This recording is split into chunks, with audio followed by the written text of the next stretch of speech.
Option buy के लिए सबसे बड़ी दुविधा ये है कि भाई स्टॉप लॉस कहां प्लेस करें, प्रीमियम पे प्लेस करें, स्पॉट पे प्लेस करें या फिर प्लेस ही ना करें। आज मैं यही टॉपिक आपको बहुत सिंपल लैंग्वेज में एक्सप्लेन करने वाला हूं और इसमें वो मेथड बताऊंगा जो मैं खुद अपनी ट्रेडिंग में इस्तेमाल करता हूं। एंड में एक ऐसी ट्रिक बताऊंगा जिससे सिर्फ एक क्लिक से आपको पता चल जाएगा कि आपका स्टॉप लॉस कहां पे होना चाहिए। ना सबसे पहले आप स्टॉप लॉस लगाने का पर्पस समझो। जिसको नहीं पता है प्लीज अंडरस्टैंड कि स्टॉप लॉस लगाने का पर्पस ये होता है कि आपका लॉस बड़ा ना हो या फिर आप लिमिटेड लॉस लो। हर एक ट्रेड में, कोई भी ट्रेड में एंट्री करो, आपका लॉस हमेशा लिमिटेड होना चाहिए। That is the main purpose of stop loss. तो लॉस को लिमिटेड करने के लिए सिर्फ स्टॉप लॉस ही आपके काम नहीं आएगा। एक चीज और है जिसको आपको मैनेज करनी पड़ेगी, वो है क्वांटिटी। तो अगर आप रियलिटी में ऑप्शन बायर बनना चाहते हो और आप थक चुके हो अपने पैसे गंवा के, अगर आप पैसे डुबा के थक चुके हो, तो इस बात को ध्यान से सुनो कि अगर आपका कैपिटल 20,000 से कम है तो आप सिर्फ एक लॉट में ट्रेड कर सकते हो, तभी आपका रिस्क मैनेज हो पाएगा। If your capital is less than 20,000 trade with one lot. अगर आपका कैपिटल 20,000 से लेकर 50,000 के बीच में लाई करता है तो आप 2 लॉट में ट्रेड कर सकते हो। अगर आपका कैपिटल 50,000 से लेकर 1 लाख के बीच में लाई करता है तो आप 4 लॉट में ट्रेड कर सकते हो maximum. This is the max you can take. इससे ज्यादा अगर आपने लॉट लिए तो इसका मतलब है कि आप अपना कैपिटल ब्लो कर दोगे। That's guaranteed. तो रिस्क मैनेजमेंट में जो एक पार्ट होता है वो सिर्फ स्टॉप लॉस नहीं होता है, स्टॉप लॉस के साथ क्वांटिटी मैनेजमेंट भी होती है। ऐसा कभी नहीं हो सकता है कि आपने क्वांटिटी भर के ले ली और स्टॉप लॉस छोटा कर दिया तो आपका प्रॉफिट बड़ा हो जाएगा, लॉस छोटे हो जाएंगे। ऐसा कभी नहीं होगा। अगर आप stop loss logical stop loss से छोटा लगाते हो, दैट मींस कि आपका बार बार हिट होगा और आपको कोई मतलब नहीं, कोई भी एक्यूरेसी आपकी अच्छी हो, आपका लॉस ही होना है। नाउ ऑप्शन बाइंग में स्टॉप लॉस लगाने के लिए आपको प्रीमियम और स्पॉट दोनों का चार्ट बड़े ध्यान से देखना पड़ेगा, बिकॉज दोनों बहुत इंपॉर्टेंट है। देखो, प्रीमियम स्पॉट की वजह से मूव करता है, लेकिन जो आप एंट्री ले रहे हो वो एक्चुअली में आप प्रीमियम पे ले रहे हो। तो यार प्रॉफिट लॉस जो भी होगा आपका प्रीमियम की वैल्यू पे होगा ना। मूवमेंट आपको स्पॉट दे देगा बट वैल्यू रियलिटी में जो आपको पता चलेगी वो प्रीमियम से पता चलेगी। तो आपको दोनों मैच करना पड़ेगा, दोनों पे ध्यान देना पड़ेगा और यही चीज मैं आपको इस वीडियो में सिखाऊंगा कि आपको कैसे दोनों को मैच करना है। लेट मी शो यू कि क्या हो रहा है। जैसे मान लो भी हम निफ्टी 50 का चार्ट खोल के बैठे हुए हैं, ठीक है, निफ्टी 50 का चार्ट खोल के बैठे हैं। सारी जो एनालिसिस मैं करता हूँ यहीं पे ट्रेड लेता हूँ। तो ये पुराने ट्रेड्स मैंने आपको दिखाया भी है, जिन ट्रेड्स मैंने एंट्री करी थी। ये जो वीकली पीएनएल और ट्रेड है उसमें मैंने आपको डाला भी है कि क्या क्या चीजें मैंने किया था, एंट्री कहाँ किया था। वही चीज मैं यहाँ पे दिखाना चाहता हूँ आपको कि इस पर्टिकुलर लेवल पे हमने एंट्री करी थी, यहाँ तक हमने एक टारगेट बुक किया था, एक दिन की बात है, ठीक है। उसके बाद हमने इसके नीचे एंट्री करी थी, यहाँ पे टारगेट बुक किया था, यहाँ से एक रिवर्सल का ट्रेड लिया था, यहाँ पे टारगेट बुक किया। तो ये सारे टारगेट्स हमने बुक किए थे इसी प्लेटफॉर्म पे, ठीक है, निफ्टी में। तो देखो, जब स्पॉट का आपका ब्रेकआउट होगा तभी आप कहीं प्रीमियम पे एंट्री ले सकते हो, लेकिन स्पॉट का ब्रेकआउट कभी कभी बहुत तेजी से होता है, ठीक है। जैसे मान लो यहाँ पे जो ब्रेकआउट हुआ है वो बहुत आराम से हुआ है, इसमें कोई बड़ा मोमेंटम नहीं आया होगा। लेकिन अगर आपको यहाँ का ब्रेकआउट देखो तो जिस तरीके से इसने ब्रेक किया है इस लेवल को, जिस तरीके से इसने ब्रेक किया है इस लेवल को, शायद प्रीमियम बहुत तेजी से मूव कर जाए ऊपर, आपका रिस्क बहुत बड़ा हो जाएगा, ठीक है। अब इसको हम मैच कराते हैं, ठीक, इसको मैच कराते हैं तब ज्यादा आपको समझ में आएगा। जैसे मान लो अभी हम लास्ट जो ट्रेड मैंने लिया अभी, जिसमें हमारा स्टॉप लॉस हिट भी हो गया था, एक तरीके से आप देखोगे तो ये था ट्रेड।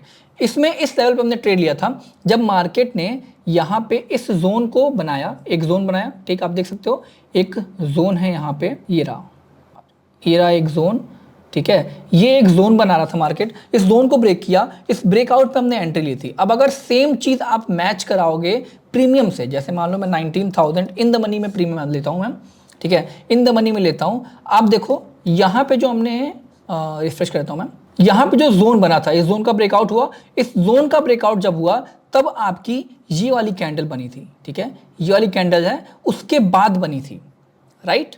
जब आपका इस जोन का ब्रेकआउट हुआ था तो ये वाली कैंडल उसके बाद बनी है यहाँ पे, ओके। अब देखो, इस कैंडल के बनने के बाद यहाँ पे आपको समझ में आएगा कि देखो 175 के आसपास आपको एंट्री लेनी है। प्रीमियम आपको दिखा रहा है कि एज पर प्रीमियम आपको 175 के आसपास एंट्री लेनी है। अगर मैं स्पॉट और प्रीमियम दोनों को मैच करता हूं तो स्पॉट में आपको एंट्री लेनी है 19,118 पे।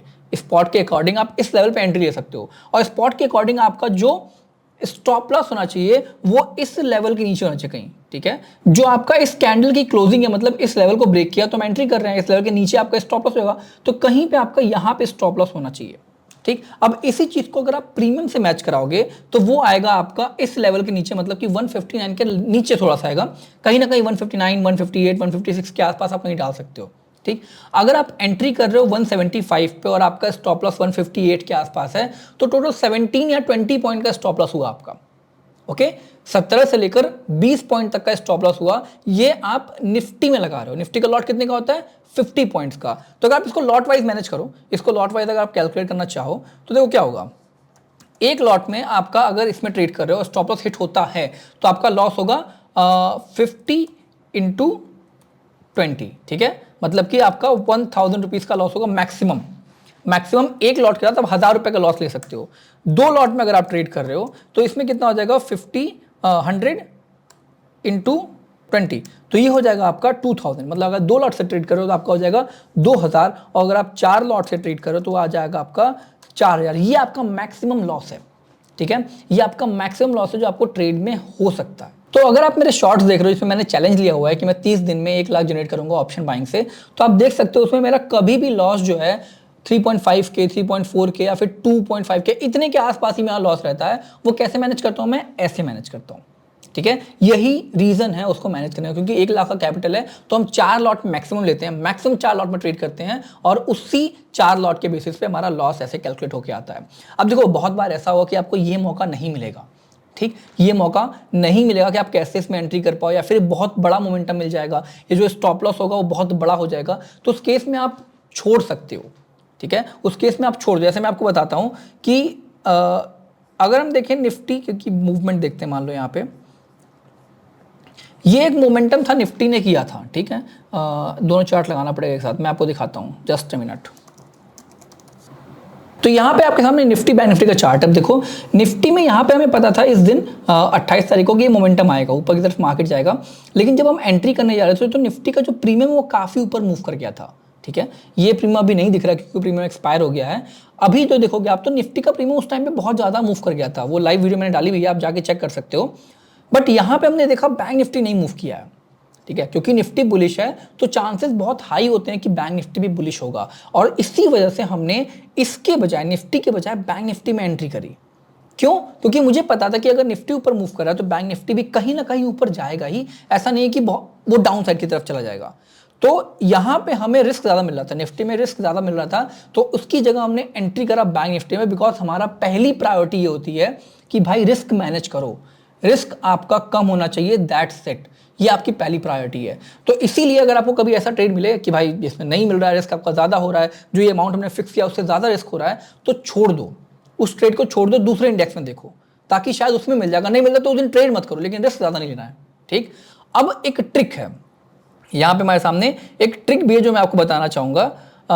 ये जो एंट्री हमने करी है बेसिकली ये तो प्राइसिंग के बेस्ड पे है, लेकिन अगर मान लो आपको एक ट्रिक बता दूं तो आप पहले आप आओगे अपना जो स्पॉट का चार्ट, सॉरी प्रीमियम का चार्ट, उसको करोगे 5 मिनट के टाइम फ्रेम पे, और यहाँ लगाओगे एक मूविंग एवरेज, ठीक है, यहाँ लगाओगे एक मूविंग एवरेज 13 पीरियड का, ठीक है, 13 पीरियड का मूविंग एवरेज लगाओगे। और अगर आपने एंट्री करी है तो मेजॉरिटी केसेस में अगर मार्केट मोमेंटम में रहता है तो आपका ये 13 पीरियड से ऊपर ही रहेगा, आपका प्रीमियम जो है 13 पीरियड से ऊपर ही रहेगा। तो मान लो जहां मैंने एंट्री करी थी जो था ये वाला लेवल, ठीक है, इस लेवल पे मैंने एंट्री करी थी, तो 13 पीरियड का मूविंग एवरेज आ रहा है 161 के आसपास।